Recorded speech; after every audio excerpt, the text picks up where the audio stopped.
স্বাগত দীপ্ত বাণিজ্য সংবাদের সাথে আছি আমি ইশরাত সুমা। অনিয়ম ও দুর্নীতির কারণে সমস্যায় পড়া 5টি ইসলামী ধারার ব্যাংক একীভূত করতে প্রাথমিকভাবে 20,200 কোটি টাকা মূলধন যোগান দেবে সরকার। নতুন এই ব্যাংকের মূলধন হবে 35,200 কোটি টাকা, যা দেশের সবচেয়ে বড় ব্যাংক হিসেবে প্রতিষ্ঠা পাবে। নতুন ব্যাংকটির সম্ভাব্য নাম হতে পারে ইউনাইটেড ইসলামী ব্যাংক। গত আওয়ামী লীগ সরকারের মেয়াদে অনিয়ম ও দুর্নীতির কারণে সমস্যায় পড়া 5টি ইসলামী ধারার ব্যাংক একীভূত করার উদ্যোগ নিয়েছে বাংলাদেশ ব্যাংক। এই 5 ব্যাংক হলো ফার্স্ট সিকিউরিটি ইসলামী ব্যাংক, ইউনিয়ন ব্যাংক, গ্লোবাল ইসলামী ব্যাংক, সোশ্যাল ইসলামী ব্যাংক ও এক্সিম ব্যাংক। ব্যাংকগুলোর মধ্যে 4টি ছিল আওয়ামী লীগ সরকারের ঘনিষ্ঠ হিসেবে পরিচিত ও ব্যাপক সমালোচিত এস আলমের মালিকানায়, আর এক্সিম ব্যাংকের চেয়ারম্যান নজরুল ইসলাম মজুমদারও ছিলেন ক্ষমতাচ্যুত প্রধানমন্ত্রী শেখ হাসিনার ঘনিষ্ঠ। একীভূতকরণ বিষয়ে এরই মধ্যে 5 ব্যাংকের সাথে আলাদা বৈঠক করেছে বাংলাদেশ ব্যাংক। এর মধ্যে 3টি একীভূতকরণে সম্মত হলেও এক্সিম এবং সোশ্যাল ইসলামী ব্যাংক আপত্তি তোলে।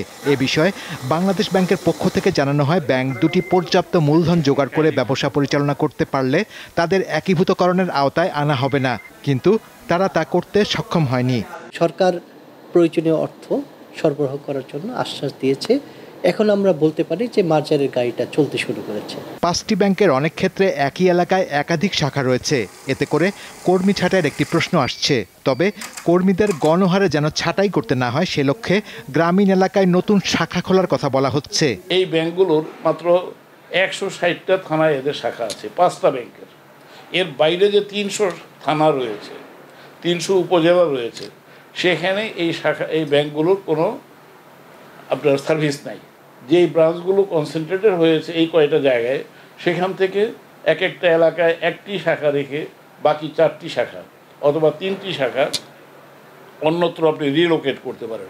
যে এলাকাগুলোতে এই ব্যাংকের সেবা পৌঁছেনি, এখন সেই জায়গায় যাওয়ার সুযোগ হয়েছে। জানা গেছে, একীভূতকরণের আগে নতুন ব্যাংকের অনুমোদন দেয়া হবে। নতুন ব্যাংকটির সম্ভাব্য নাম হতে পারে ইউনাইটেড ইসলামী ব্যাংক। এই ব্যাংক মুনাফা করতে শুরু করলে এর শেয়ার বেসরকারি খাতে ছাড়বে সরকার। এই ব্যাংকটি যখন মার্জ করার পর তার মালিকানা সাময়িকভাবে রাষ্ট্রের হাতে চলে আসবে, সরকারের হাতে, সরকারের উপর তো জনগণের আস্থা আছে। অতএব সেই আস্থার জায়গাটা যখন ফিরে আসবে, তখন কিন্তু এই টাকা উত্তোলনের চাপ আর থাকবে না। এসব ব্যাংকের শেয়ারের বিষয়ে গ্রাহকের স্বার্থ যেন সুরক্ষিত থাকে, সে বিষয়ে পরবর্তীতে সিদ্ধান্ত নেওয়া হবে বলেও জানিয়েছে বাংলাদেশ ব্যাংক। শাহরিয়ার ইমন, দীপ্ত সংবাদ, ঢাকা। দেশের প্রধান পুঁজিবাজার ঢাকা স্টক এক্সচেঞ্জ ডিএসইতে সপ্তাহের প্রথম কার্যদিবসে সবগুলো মূল্যসূচকের নিম্নগতির মধ্যে দিয়ে লেনদেন চলছে। এই বিষয়ে জানাতে আমাদের সঙ্গে যুক্ত হচ্ছেন শাহরিয়ার ইমন। ইমন, আজ বাজারে সকাল থেকেই নেতিবাচক ধারা বজায় রয়েছে, কারণটা কি, বিশ্লেষকরা কি বলছেন?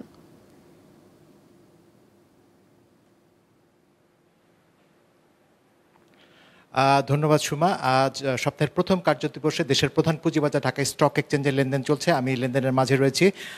আপনি জানেন যে প্রথম 3 ঘন্টার লেনদেন হয়ে গেছে এ পর্যন্ত। আমরা দেখছি যে যদি একটু লেনদেনের দিকে আমরা তাকাই, তাহলে সেক্ষেত্রে দেখব যে আজ দেশের প্রধান পুঁজিবাজার ঢাকা স্টক এক্সচেঞ্জের ডিএসই এক্স সূচক 19 পয়েন্ট কমে মোট সূচকের পরিমাণ দাঁড়িয়েছে এখন পর্যন্ত 5,504 পয়েন্টে। এছাড়া এখানে লেনদেন হওয়া বেশিরভাগ কোম্পানির শেয়ারের দাম আজ কমেছে। আমরা দেখছি দাম বাড়ার ক্ষেত্রে মাত্র 106টি কোম্পানির শেয়ারের এখন পর্যন্ত দাম বেড়েছে, আর দাম কমার ক্ষেত্রে রয়েছে 213টি কোম্পানি শেয়ারের, এবং দামের কোনো তারতম্য ঘটেনি 76টি শেয়ারের ক্ষেত্রে। আর যদি আমরা লেনদেন ভলিউমের দিকে তাকাই, লেনদেন ভলিউমে আমরা দেখছি প্রথম 3 ঘন্টায় লেনদেন হয়েছে প্রায় 450 কোটি টাকা, প্রায় দেখছিলাম আমরা যে 443 কোটি টাকা। এই হচ্ছে মোটামুটি বাজারের অবস্থা। তো বাজারের সার্বিক অবস্থা নিয়ে আসলে সুমা, আপনার মাধ্যমে আসলে দর্শকদের জানাতে চাই, আমাদের সাথে উপস্থিত রয়েছেন মিডওয়ে সিকিউরিটিজের ব্যবস্থাপনা পরিচালক জনাব মোহাম্মদ আশিকুর রহমান। আমরা তার কাছ থেকে বাজার নিয়ে বিস্তারিত শুনবো। জনাব মোহাম্মদ আশিকুর রহমান, আপনাকে স্বাগত জানাচ্ছি আমাদের এই দীপ্ত টিভির বিজনেস আয়োজনে।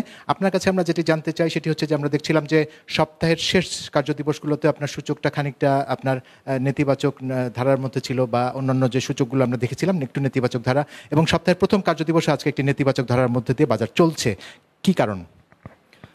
ধন্যবাদ, অ্যান্ড অলসো ধন্যবাদ দীপ্ত টিভিকে আমাদের কোম্পানিতে ভিজিট করার জন্য। আমি যেটা দর্শকদের জন্য একটু রিমাইন্ড করতে চাচ্ছি যে আপনি যদি দেখেন যে জুন জুলাই থেকে কিন্তু বাজার একটা ঊর্ধ্বমুখী প্রবণতার দিকে ছিল, যে ইন্ডেক্স বাড়া শুরু হয়েছে, টার্নওভার বাড়াটা শুরু হয়েছে। সো এই টাইমের মধ্যে কিন্তু পুরো বাজার 1000 পয়েন্ট বেড়ে গেছে। সো আমি মনে করি যে এখন কারেন্টলি যে জিনিসটা হচ্ছে যে ছোট একটা কারেকশন হচ্ছে, যেটা বাজারের জন্য অনেকটুকু ন্যাচারাল। 1000 পয়েন্ট বাড়ার পরে যে বাজার যে কন্টিনিউয়াসলি বাড়বে তাও কিন্তু না। আমরা সবসময় অ্যাকচুয়ালি ফোকাস করি, আমাদের যারা ইন্ডাস্ট্রি এক্সপার্ট, যে সবসময় আমরা টার্নওভারের দিকে ফোকাস করি। বিকজ টার্নওভারের মেইন জিনিসটা হলো যে মার্কেটে পার্টিসিপেশন, বিনিয়োগকারীর পার্টিসিপেশন, কারণ আলটিমেটলি বিনিয়োগকারী তো এখানে টাকা নিয়ে আসে। সো টাকা নিয়ে যে লেনদেনটা হয় এটাই হলো সবচেয়ে ইম্পর্টেন্ট ফ্যাক্টর। এই জিনিসটা যেটা গত এক সপ্তাহের মধ্যে একটু কমে এসেছে, কারণ আমাদের অলমোস্ট 1500 কোটি টাকার কাছাকাছি কিন্তু টার্নওভার হয়েছিল গত 2 সপ্তাহ আগে পর্যন্ত। সো আমরা এখন দেখব যে হয়তোবা এই টার্নওভারটা একটু লো থেকে এখান থেকে বিল্ড আপ করে কিন্তু বাজারের যে নেক্সট ফেজটা আছে বাড়ার, ওটাই মোস্ট লাইকলি হবে। আচ্ছা, আজকে আমরা যদি একটু বিভিন্ন যে খাতগুলো দেখি খাতগুলো তাকাই, সে খাতগুলোর কি অবস্থা রয়েছে? সো কারেন্টলি এখন ইঞ্জিনিয়ারিং, ফার্মার মধ্যেই কিন্তু আপনার ট্রানজ্যাকশনটা বেশি হচ্ছে। বাট ওভারঅল বাজারের জন্য আমি যেটা বলবো যে এখন কিন্তু কারেন্টলি বাজারটা অনেকটুকু দেখছে যে মার্জারটা হবে ব্যাংকিং সেক্টরে, কারণ বেশ কয়েকটা লিস্টেড কোম্পানির কিন্তু খুব শীঘ্র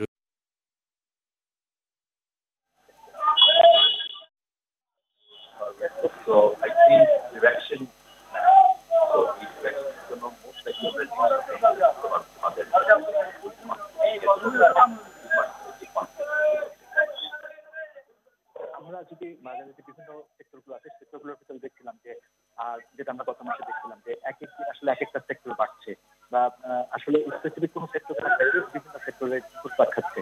তো শেয়ার বাজারে এটাকে কি অবস্থা হিসেবে দেখছেন? দেশের সবচেয়ে বড় সুতার মোকাম প্রাচ্যের ড্যান্ডিখ্যাত নারায়ণগঞ্জের টানবাজার। ব্যবসায়িক দিক থেকে এই টানবাজার এখনও গুরুত্বপূর্ণ হলেও ক্রমেই তা জৌলস হারাচ্ছে। নানামুখী সমস্যায় জর্জরিত হয়ে সুতার ব্যবসা এখন হুমকির মুখে। এই পরিস্থিতি থেকে উত্তরণে সরকারের সহযোগিতা চান ব্যবসায়ীরা। নারায়ণগঞ্জের সুতা ব্যবসার আদ্যোপান্ত নিয়ে ধারাবাহিক প্রতিবেদনের প্রথমটি থাকছে আজ। নারায়ণগঞ্জের অন্যতম একটি বাণিজ্যিক এলাকা টানবাজার। এখানে সুতার ব্যবসা করে ভাগ্যের পরিবর্তন হয়েছে অনেক ব্যবসায়ীর, অথচ এখন জৌলুস হারাতে বসেছে শতবর্ষী টানবাজার। সুতা ব্যবসায়ীদের জাতীয় সংগঠন বাংলাদেশ ইয়ার্ন মার্চেন্ট অ্যাসোসিয়েশনের তথ্যমতে একসময় প্রতিদিন কোটি কোটি টাকার সুতা বিকিকিনি হতো এই ছোট্ট টানবাজার এলাকাতেই। এখন তা নেমে এসেছে 50 ভাগে। এখানে 5 বছর আগেও সুতার গদি ছিল 1200টির বেশি। বর্তমানে এই সংখ্যা নেমে 700-তে চলে এসেছে। নারায়ণগঞ্জের সুতা ব্যবসা বর্তমানে দামের অস্থিরতা ও কম বিক্রির কারণে চ্যালেঞ্জের মুখে রয়েছে। আন্তর্জাতিক বাজারে তুলার দামের ওঠানামার কারণে স্থানীয় বাজারে সুতার দাম বেড়েছে, যা তাঁতিদের কাপড় উৎপাদন কমিয়ে দিতে উৎসাহিত করছে। ফলে টানবাজারের সুতার বাজার আগের মতো জমজমাট নেই। ব্যবসায়ীরা জানান, তারা বেশিরভাগ তুলা আমদানি করতেন ভারত থেকে। এতে 10 থেকে 15 দিনের মধ্যে পণ্যটি পাওয়া যায়। কিন্তু আফ্রিকা ও ইউরোপের কোনো দেশ থেকে তুলা এলসি করে আনতে গেলে সময় লাগে প্রায় 2 মাস। বর্তমানে ভারত থেকে আমদানি স্বাভাবিক না থাকায় সমস্যায় পড়তে হচ্ছে ব্যবসায়ীদের। তুলা যেমন ইন্ডিয়ার সাথে আমাদের সাথে আগে ভালো একটা সম্পর্ক ছিল, এই সম্পর্কটা একটু দুর্বল হয়ে যাওয়ার কারণে আমরা ইন্ডিয়া থেকে তুলা আনলে যেমন 2 দিন 3 দিন বা 4 দিন বা 7 দিনের মধ্যে আমাদের তুলাগুলো এসে পৌঁছে। এখন আমাদের এই তুলাগুলো আনতে হচ্ছে ইউরোপের কোনো দেশের থেকে বা আফ্রিকার দেশের থেকে। এই তুলাগুলো আসতে কস্টিং বেড়েছে, অনেক সময় সাপেক্ষ হয়ে গেছে। ভ্যাট ট্যাক্স নীতি নিয়েও অভিযোগ করেন ব্যবসায়ীরা। সব কিছু মিলে আমাদের যে কস্টিং, এই কস্টিং দিক করে মিল চালায়, গার্মেন্টস চালায়, মিল চালায় সুতা বানাইয়া সেই সুতা দিয়ে গার্মেন্টসে কাপড় তৈরি করে এক্সপোর্ট করে আমাদেরকে টিকে থাকা এখন আর সম্ভব হইতেছে। বাংলাদেশ ইয়ার্ন মার্চেন্ট অ্যাসোসিয়েশনের সভাপতি টানবাজারের সুতা ব্যবসার সার্বিক পরিস্থিতি তুলে ধরে সরকারের সহযোগিতা চাইলেন। প্রায় 600 স্পিনিং মিল আছে, এর মধ্যে 50% গার্মেন্টসে যায় আর 50% আমাদের লোকাল মার্কেটে আসে। তখন গার্মেন্টস বন্ধ হয়ে গেলে মালটা লোকাল মার্কেটে চলে আসে, তখন লোকালের বাজার অটোমেটিক খারাপ হয়ে যায়।